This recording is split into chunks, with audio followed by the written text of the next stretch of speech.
Hello chess friends and welcome to Zadov's Chess channel and welcome to the Altibox Norway Chess tournament in 2020. We're now in the most exciting round of the tournament. It's a round 9 and of course the derby of the day. It's Areza Firouzja versus Magnus Carlsen. So Areza has now the opportunity with a win to be the leader in this tournament, and in the last round he has the white pieces against Jan-Krzysztof Duda, so he could be really the winner. So on the other hand, Magnus Carlsen with a direct win and maybe a not positive result by Levon Aronian against Aryan Tari with the black pieces, Magnus Carlsen can be the winner of the tournament immediately because he has a full point in front of Lila C0, and with the new 3 points in this match game against Alireza, he would be the winner even a round before the end of the tournament. So let's simply skip to the game. It was really an incredible game. Be prepared.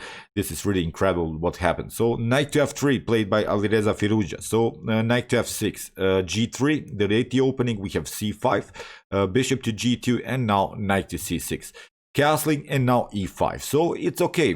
Magnus played many times this kind of a pawn structure whenever he feels that the game could be too simplified. He goes now into more and more positional game where he wants, of course, to fix the position with the move d6. We'll play something like g6, bishop to g7, and we'll try maybe a flank attack like in maybe in the usual King's Indian. But here Alireza goes e4. Knight takes e4 leads, of course, to knight to e5. We can simply grab our pawn back, so that's why d6 was played, and now c3. So the main advantage that I think in this pawn structure already white has here that it's of course controlling the d4 square. On the other hand, the setup of Magnus Carlsen allows now Areza Firouzja to target some weaknesses here on d5, because you have advanced already your c pawn, you have already advanced your e5 pawn, so a potential knight outpost on d5 couldn't be kicked away by a pawn. On the other hand, we have now a c3, and not that this move only is of course preparing, it's of course only restricting this d4 square, it's of course preparing a d4 pawn breakthrough. Here g6 played by Magnus, and Alireza goes straight forward, d4, immediately opening the position. We have c takes d4, c takes d4, and now bishop to g4. This is a good pinning move here by Magnus Carlsen, because there is of course a little bit of tension around this e5 square. So you see this bishop is creating this very annoying pin on the knight, which is controlling the e5 square. So basically the whole battle is now simply around the square e5. So d takes e5, Alireza undermines the pressure, but after d takes e5 the position gets more and more symmetrical, the game becomes more and more static. So I think that Magnus Carlsen has equalized the game in an early stage of the game. I don't think that Alireza gained something in this particular line. After the move knight to c3, we have bishop to g2, and now h3, kicking away the bishop, bishop to f3, queen takes d8. This is still normal theory of this opening, and after rook to d8 we have bishop to f3. Okay, let's stop a little bit and evaluate the position. We can see that the pawn structure is static, that the pawn structure is symmetrical. One of the best ways is of course to proceed with some potential knight outposts on the d4 and d5. Then it could create some dynamics, maybe a pass pawn situation here on the d file for both sides if e takes d5 happens or e takes d4. But what we should also notice is this bad bishop position. White is really a bad bishop, which is blocked out by its own pawn. Black is also. So it's an equal game. Basically you can lose this game if you make a huge mistake. Here in the game castling was played, and now king to g2, simply improving the position of the king. And here after knight to d4 we have bishop to g5. A potential trades of pieces, further trades of pieces with knight to f3 and maybe something like bishop to f6, bishop takes f6, and king takes f3 is leading now into a very complicated game for black. Again, white will have this very nice outpost with the knight on d5. We'll have the so-called octopus knight. On the other hand, black is continuing the game, of course, with a bad bishop. So that's why Magnus has to stay with the king, with the knight in the center. It's not a good choice here to take out a good knight, for instance, for a bad bishop. So the good knight is of course on d4 for a bad bishop, which is blocked out by its own pawn anyway. So this is really important to realize in your own games. When should we really trade off pieces? Here h6, and now Alireza makes the same. Bishop takes f6. After bishop takes f6 we have really an equal position. Every next move basically that you make is really an evaluation of 0.0. So it's incredible. As I said, I don't think that Alireza gained something in this particular line, especially with white pieces. You hoped probably for some better ideas. In the game, knight to d5, Alireza gets also his knight outpost on a very active square. We have rook to d6 and now rook to c1.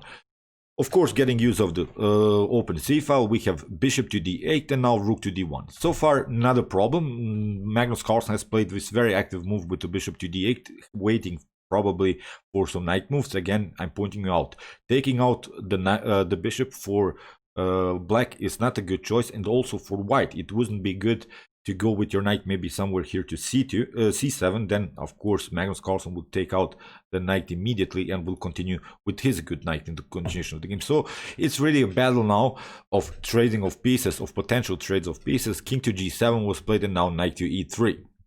If you try something like here rook to c8, it's not such a good choice. Here again rook to c6 simplifies the position. You were forced to trade off the rooks, and the knight can again recapture. You don't have to even weaken the pawn structure further. So here, as I said, king to g7, knight to e3, retreating with the knight, searching maybe for even better squares here on the board. Maybe the square on c4 is a possibility. Rook to a6 and now a3. h5 played by Magnus, of course. Wants to create also some attacks. Maybe here in h4 could be possible. Then we could create further expansion. But after potential g takes h4, then the bishop would come very actively into the game. So knight to c4. As I said, this is the main goal, to get our knight activated. The knight is of course good on d5, but it doesn't make anything. The bishop has played itself here on this opposite setup, where the knight is always restricted by this bishop's activity. So Alireza is trying to search different paths, and now we have again bishop to f6. Again, this bishop competes simply with the knight, with his very active knight, and in the game h4 played by Alireza. So rook to c8. We have knight to e3, rook to c6, and after further trades of rooks, the game is more and more simplified. In the game, rook to d3 was played by Areza. Maybe not the best of moves, really, to get your pieces a little bit loose on the board. Even the possibilities here to play something like rook to d2, but knight to b3 could also be an idea. So that's why here rook to d3, maybe even it's the best way here to stay on the with the rook on the first rank and protecting simply our important rank in the game. So as I said, it's I'm not seeing good ways how white or black could win this game, but you know Magnus Carlsen, he simply loves this 0.0 evaluation game. So rook to d3, we have bishop to d8 again, and now bishop to d1, rook to c1, attacking the bishop, and bishop to b3. Again, I'm pointing out, if you take out the bishop, it's not a good choice, because we have rook to b3, and again, this outpost possibility. So that's why never, but really never, Magnus will give up the good knight for a bad bishop. So b5, rook to d1. Here Alireza realizes that this game is probably a draw. He wants a further simplification, but now Magnus retreats. It's like saying, okay, let's play a little bit further, let's see what you got. Yeah, it's of course a draw, but prove it that it's a draw. We all know how Magnus loves, as I said, these games. Here bishop to a2 was played, and now a5. Rook to d3, we have a4. This is of course a very nice space advantage, but if you notice, both of these pawns are on light squares, so they're attackable by the light square bishop. If the light square bishop, for instance, comes on d5 and c6, then you could have problems with this pawn on b5 and also with the pawn on a4. King to f1.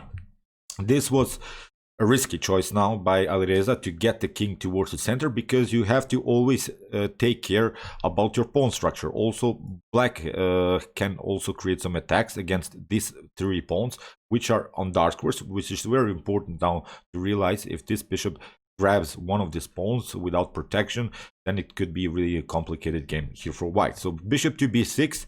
Magnus Carlsen plays now really the most accurate moves, the engine moves, really now in the continuation of the game. Rook to c3. Now comes, I think, the critical moment of the game. Here Armageddon, of course, forces a trade of further trades of pieces. This rook is of course now very active on the c file. You want to get rid of it, but it's creating now new structural changes, and now after b takes c3 we have now new targets in the position, new weaknesses that Magnus Carlsen has created now in white's position. It's of course the weak a3 pawn, but also the weak c3 pawn. And here I think Alireza made really a mistake with this move rook to c3. The position should have simply stayed symmetrical. They should have stayed really static. Now Magnus Carlsen plays the immediate knight to b3, and what I noticed when I watched the game, that Magnus played really fast on the clock here. Alireza had already troubles. He played, I think, in this particular position, he had around 20 minutes on the clock. Magnus had like 1 hour and 10 minutes on the clock. So Magnus played really a fast game. Alireza had troubles to calculate everything, but I don't think that the position was so complicated. That's why it surprised me a little bit how Alireza spent the time in this particular game. Here king to e1 was played, bishop takes b3. It's not good because we'll simply take and we'll create the pass pawn. And now when the pawns are on both sides of the board, then the bishop is much stronger. After something like knight to d1, you have to play that move in order to protect further progress of the pawn, for instance on b2. Then you get f5. f5 breaks the position. Now I think Magnus Carlsen would have seen this move, and this is now winning here for black, because you could try f3, but now f4 comes, and whatever you do, black has the opportunity to create a pass pawn. If you try g takes f4, we could simply take e takes f4, and then we could play g5 and maybe even g4, but we would create another pass pawn, and the knight cannot basically skip on both sides because the knight is not a long range piece. So that's why here I think it's of course a completely winning endgame here for white. So king to e1 was played, bishop to c5. Here knight to c2 was played, and now knight to c1 played by Magnus Carlsen. Very aggressive move. What Magnus Carlsen noticed is, of course, as I said, we have the pawn on the dark square. Now Magnus wants to attack simply this weakness in the game, bishop to d5. Here Alireza wants to get behind the bishop, wants to get on c6, where it could attack, of course, the b5. And now knight to d3, which is most important. It comes with a check, because Magnus could play this move, but if it wouldn't come with a check, then of course this bishop to c6 would be a great idea. Now we can immediately take the pawn on f2. We have bishop to c6, but now f6. This is really an engine move. This is really incredible. If you put now this position into an engine, f6 is really the suggested move. When we think about it more, it's a natural move, because you don't want to have so many pawns of yours on light squares. So that's why we want to play much more free with our king, and then you don't risk anymore the attacks by the bishop. So very important move, f6. We have knight to e3, which of course cuts off the connection between the bishop and the knight. And now knight to h1 played by Magnus Carlsen. Incredible move, which forces now further complications in the game. The knight is cornered. If you go after the knight, then it's not such a good choice. If you go immediately after the knight with something like king to f3, then we could simply take these two pawns, and also we could sacrifice maybe the knight for one of these pawns. Then black could have maybe a 4 versus 2 situation. It could be really risky. So if you can notice also, the knight is a little bit stuck here, because after potential knight to g3, bishop to e3 could also happen. So in the game, knight to f1 was played by Areza, simply protecting his weak g3 pawn, and now Magnus simply takes. We have bishop to b5, but Magnus goes also after this pawn, and now after trades of pawns, we have now a new position in which Magnus basically cannot lose, because he simply one pawn up. He calculated everything very well, and now let's see how the endgame went on. So here, king to f3 played by Alireza. We have bishop to d4, g4 by Alireza Firouzja. The idea is clear how to make a draw here. You want to simplify the position till one particular stage that we can really say it's a draw. For instance, knight and a pawn versus maybe knight bishop and a pawn versus a knight and a bishop. That could be, I think, a draw. So I think Alireza really wants to simplify the position as much as he can, because basically this should be a draw. But in this particular moment, Alireza had really around 2 minutes on the clock. He had to calculate now this endgame against such a great endgame player like Magnus Carlsen. He had to calculate this endgame to such a precision. And after the move g4, Magnus of course takes with h takes g4. We have king to g4, and now knight to f2. We have knight to king to f3, knight to d3, and now knight to g3. And here king to h6 was played by Magnus Carlsen. He wants to, of course, to activate his king. We have bishop to e8, very important move by Alireza, also to attack the weak g6 pawn, and now knight to f4. If you try, there is also maybe a good line here. Instead of this knight to f4, we could also try bishop to f2, which is, I think, also a good line. But the problem is now, and that's why I really love Magnus Carlsen's games, you could try maybe bishop to b5, attacking the knight. We could take this knight, we could take this knight, bishop to d3. But now, even after bishop to h4, I think this is still a draw. The problem about this position is that we'll simply play king to g4, and we'll always protect a potential f5 pawn breakthrough. So black could never really make this happen, because we have a great protection by the king, and we will simply play with our bishop on this diagonal, staying on this very active diagonal where we are really preventing a potential f5 move by black. So I think this line is a draw. Magnus, of course, sees that, and that's why he plays, after the move bishop to e8, he plays knight to f4. What Magnus is trying to do is to maybe go into a knight versus bishop endgame. If this endgame goes, as I said, into this opposite color bishop's endgame, then it's probably a draw. So Magnus cannot allow trades of knights. For instance, here that's why knight to e2 was played by Areza. If knight takes f4 or further trades of knight happens, then this game is probably a draw. So that's why Magnus retreats. Knight to e6, we have bishop to f7, and now knight to c5. Never allow as I said, the trades of knights. If you take knight takes d4, it's not so good, because here black can create this pass pawn, and it can be further supported.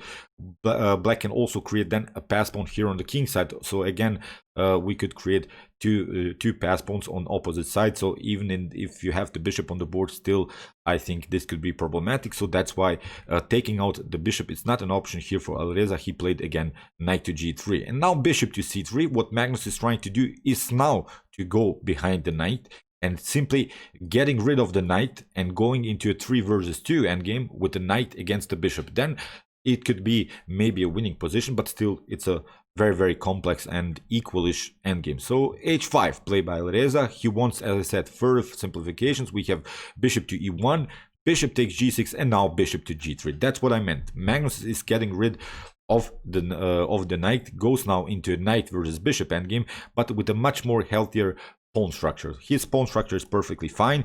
The pawns are on dark squares. They cannot be attacked by the bishop. That can only be attacked by the king. So he can play now freely with the king, and now he plays this very important move, king to g5. So the king is centralized. We are now searching new squares for the knight. We have king to f3, and now Magnus sees his path, knight to b3. We have king to g3, and here knight to d4. Knight to d4 was played by Magnus. Pardon me. Oh, it was a different move order. Here bishop to f7 played first by Alireza Firouzja, and now comes knight to d4. Sorry about that, I missed the move order. Here knight to d4, king to g3 was played, and now Magnus, as I said, finds really his path of the knight, and now knight to f4. This is now unprotectable, this pawn on h5. Here king to g3, and now after knight to h5, bishop to h5, king to h5, and now king to h3. If you put this position into an engine, it's a forced draw. But Magnus is Magnus, and as I said, Alireza is low on clock. He had like 10-15 seconds on the clock. Here king to h6 was played, trying to go now into the so-called distant opposition. Here king to g3, king to f8, we have king to f2, king to e7, king to e2, king to e8 played by Magnus, king to e3, king to d7, and now king to d3. We have the so-called distant opposition. What does it mean? We want to stay here with always this 3 squares in between this king. So whenever maybe black goes here king to c7, we'll simply play, for instance, let's see, king to c7, we'll simply play king to c3. If king to c6 happens, then we'll play simply king to c4, and we can go into an opposition. Now, it's very important to realize this idea, but in the game, after king to d3, Magnus plays now king to d6, goes now, and the best way here to proceed is simply to go king to d2, because we want to go again into this distant opposition. If again king to c6 happens, we'll play simply king to c2, and after king to c5, we'll play again in opposition king to c3. But here in this particular moment, Alireza makes the mistake and he plays king to c3 and allows now Magnus Carlsen, you can guess what Magnus Carlsen played, he plays now king to c5, and now he's the one that gained the opposition position, and it's a winning finally endgame here for black. Incredible blunder, endgame blunder. That's what I meant always when I study these endgames. If you have followed more of my YouTube chess channel, I've created this basics in chess series. Many top grandmasters fall for this sometimes. It's really incredible. They can really learn these great strategies, but sometimes they miss really this easy endgame techniques. I miss them. It's not that I'm much better in this. I missed this sometimes too in blitz games. Really incredible what Alireza did here. He has now a completely losing position because Magnus is the one who reached the opposition, because after something like king to d3, we can simply go now after the king, and now you see we can play king to c3. We'll simply try to split this king away from the defense of the pawn, and if we grab this pawn, then it's again game over. So incredible game. Probably with this win, Magnus Carlsen is the winner of the tournament, as Levon Aronian struggles now also against Aryan Tari. Levon Aronian needs a direct win against Aryan Tari to still have opportunities to win this tournament. We'll see what will happen, but I think we can pronounce Magnus Carlsen as the winner of this tournament. Great game he played now. He got out of this opening very easily. Here Alireza, I think, didn't play his best chess. Something went wrong here for him. Congratulations to Magnus. He deserved now this win. Alireza had his opportunities in their first match game, but still I think Alireza played a great tournament, and wish him all of the best in the continuation of the tournament, but also in the continuation of his career. Okay, I hope that you enjoyed this game. I really enjoyed it a lot. If you want to see more games from this tournament, check out my Altibox Norway Chess tournament coverage. Here is the link. And if you want to see the best chess games of all time, check out my best chess games of all time series. And if you like this content, you can also subscribe to my channel. See you soon with some more videos, and chess is the best, of course.